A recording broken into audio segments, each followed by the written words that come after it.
यहाँ लोग ये शोषा चलाएंगे कि सजाद शाहीन शहर का है, देहात वाले इसको वोट नहीं डालने चाहिए।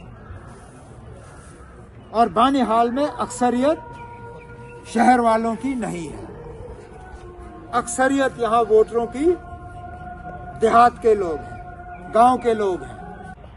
मैं सजाद शाहीन साहब को याद दिलाना चाहता हूं कि उनकी जिम्मेदारी सिर्फ बानिहाल नहीं है, वो बानिहाल के सदर नहीं है, वो जिला रामबन के सदर है। जहां बानिहाल के तरफ उनकी तवज्जो रहनी चाहिए, वहां इनको रामबन के तरफ भी देखना होगा।